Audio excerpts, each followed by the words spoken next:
On March 15th, 2024, at 6:15 in the morning, 4 grown men pulling a net that normally just one could carry. And still it wouldn't rise. It was as if the ocean itself refused to give up what was down there. What would you do if your net brought up something that challenged everything you know about reality? Something that would not only change your life, but touch the hearts of thousands of people? Because in the next few minutes, you're going to find out why 4 seasoned fishermen wept like children before what came up from that water, and why an entire community still talks about what happened that day. Small coastal town, American East Coast. The smell of seaweed mixed with coffee from the harbor diner, still closed. Marcus Thompson, 47 years old, had fished these waters for 3 decades. He knew every current, every sandbank. But at that moment, he would question everything. This is the story of how Mary, the mother of Jesus, still performs miracles today. To understand what made this day so extraordinary, you need to know Marcus Thompson. And he was not the kind of man you would expect to be at the center of a miracle. Marcus grew up in a family of fishermen, 3rd generation, a practical man, down to earth. Church? Only at weddings and funerals. Prayer? Only when the storms became too dangerous. But there's something you need to know about Marcus. Something that would make the events of that day even more impactful. 2 years earlier, Marcus had lost his youngest son, David, just 16 years old, in a car accident. Since then, his faith had been complicated. As he himself would say, if there's a God up there, he and I aren't talking much these days. Linda, his wife of 25 years, kept her faith. She prayed every night. Marcus respected her, but didn't join in. Everyone handles pain in their own way, he used to say, and it was precisely that unhealed wound that would make what was about to happen impossible to ignore. Sarah, a 78-year-old woman on the pier, always said these waters were different. Her grandfather used to talk about an old promise of protection. Marcus always thought they were just old fishermen's tales. But on that morning of March 15th, the old stories would collide with reality in a way no one expected. At 4:30 a.m., Marcus woke up as always. Black coffee, toast, the 30-year ritual. But when he looked out the window, something unsettled him. The ocean was far too still. In 3 decades of fishing, Marcus had never seen the water so calm, not a breath of wind. Linda noticed the look on his face. Is everything all right? I don't know, Marcus replied. Something feels strange in the air today. He had no idea how right he was. At 5:45 in the morning, Marcus cast the net in the same spot as always. 5 kilometers from shore, 40 meters deep. The place his father had taught him, that his grandfather had taught his father. But this time, something was waiting for him down there. 30 minutes later, when he tried to pull up the net, it wouldn't come. First reaction, it must have gotten tangled. It happens. But the weight was different. It wasn't the weight of a stuck net. It was the weight of something precious. Marcus pulled harder. Nothing. He changed position. Nothing. He tried a different approach. The net remained immovable. That's when he noticed something that made him immediately call Jake, the fisherman, on the neighboring boat. The water around the net was beginning to glow. Jake, I need help here. Something really strange is happening. Jake arrived in 10 minutes, bringing along 3 more fishermen, Tom and Roberto. 4 men, a combined 150 years of experience at sea.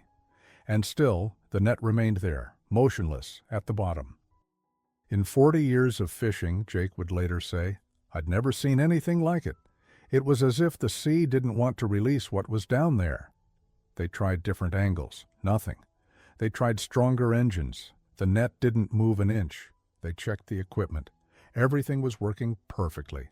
Tom, the most skeptical of the group, This doesn't make sense. No current, no obstacle. Why on earth won't it come up? And then Marcus said something none of them expected. Guys, do you feel that?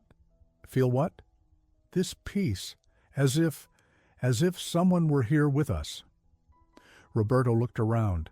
The ocean remained perfectly calm. The rising sun cast golden reflections on the water. There really was something different in the air. And it was exactly at 6:30, when the church bells in the harbor began to ring, that the net finally gave way. But what they saw rising from that water would change their lives forever. Marcus saw the light first. It wasn't the sun. It was still low on the horizon. It was a light coming from within the water, a golden, soft, impossible glow. My God, Jake whispered. Do you see this? And then it emerged. A statue of Mary, mother of Jesus, carved in dark wood about 12 inches tall. But here's what left them speechless. It was perfect. After who knows how long at the bottom of the sea, the wood gleamed as if someone had just polished it. No damage from the salt water, no wear, no algae. Roberto, a practicing Catholic, fell to his knees on the boat. This is not possible, he kept repeating. Wood doesn't survive like this in the ocean. Tom, the skeptic, examined it closely. Guys, this defies every law of physics I know. But there was more. At the base of the statue, an ancient Latin inscription, Mater Omnium Sperantium, Mother of all who hope. And that's when Marcus, the man who had lost his faith along with his son, took the statue into his hands. Tears began to fall. For the first time in 2 years, Marcus Thompson cried. Not from pain, but from something he couldn't name. Peace. Hope. The feeling that David somehow was okay. But this was only the beginning. Because when they arrived at the harbor, what happened next would leave an entire city in shock. At 10:30 a.m., fishing port, normal movement for a Thursday morning. Until Marcus and the others showed up with a story impossible to believe. Dr. William Hayes happened to be at the port. His clinic was just 2 blocks away. A physician for 35 years, an orthopedic specialist. When he heard the story, his reaction was predictable. Did you guys drink at breakfast? But Dr. Hayes had a problem, severe arthritis in his hands for 15 years. Constant pain that had made him consider early retirement. Marcus, still processing what had happened, offered, Doctor, want to take a look? Just to confirm we're all crazy? Dr. Hayes approached with scientific skepticism. He picked up the statue, examined it from every angle. Interesting preservation, he admitted. But this doesn't prove anything. And he stopped mid-sentence. My hand, he whispered. The pain, it's gone. He opened and closed his fingers for the first time in 15 years without pain, rotated his wrist. Nothing, zero pain. This is impossible, Dr. Hayes repeated, moving his hands with tears in his eyes. Arthritis doesn't disappear. Cartilage doesn't regenerate. This doesn't happen. Within 30 minutes, half the city knew. Dr. Hayes, the most skeptical man in town, was showing everyone how his fingers now moved without pain. But Dr. Hayes was just the beginning, because in the afternoon, something even more impossible would take place. Sarah Mitchell, 8 years old, advanced leukemia.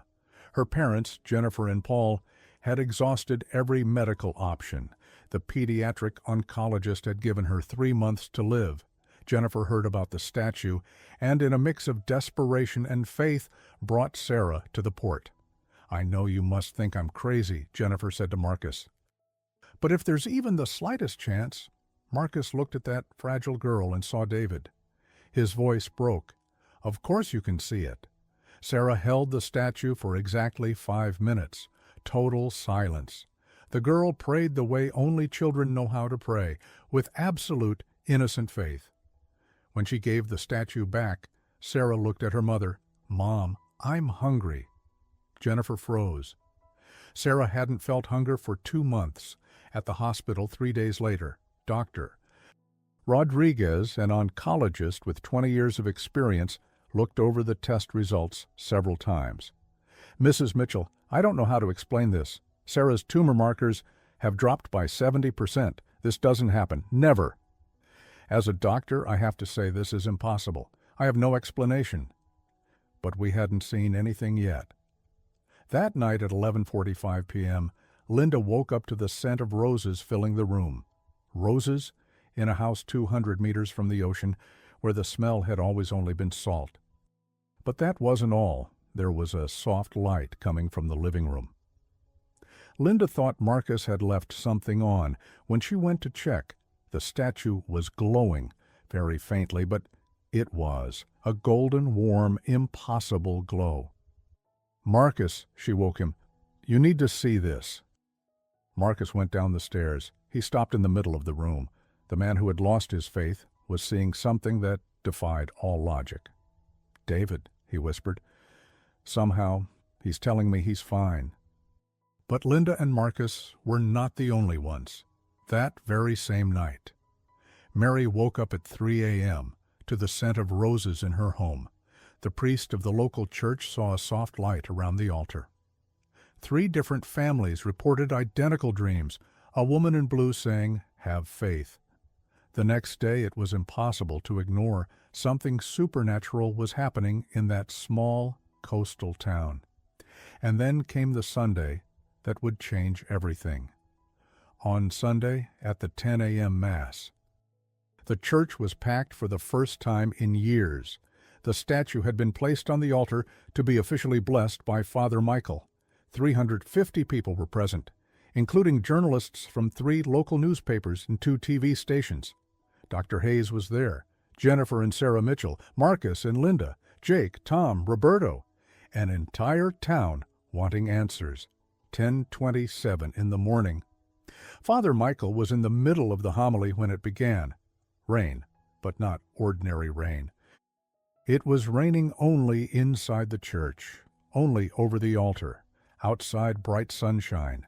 Inside the church, gentle rain falling from the ceiling onto the statue. 350 people saw it. Television cameras recorded it. Journalists documented it. The rain lasted exactly 7 minutes. When it stopped, there was a rainbow above the altar. Only above the altar. Dr. Hayes, a man of science, knelt and wept. Marcus embraced Linda for the first time in 2 years, as if he truly believed there was hope. Sarah Mitchell, who by then was already showing clear signs of recovery, whispered, "She's here, Mom, she's here." And it was at that moment that an entire town understood they had witnessed something that would change their lives forever. September 2024. 6 months after that March morning, this small coastal town is no longer the same. Sarah Mitchell, completely healed. Dr. Rodriguez told the newspapers, "In 25 years of medicine, I have never seen such a complete and rapid reversal of advanced leukemia."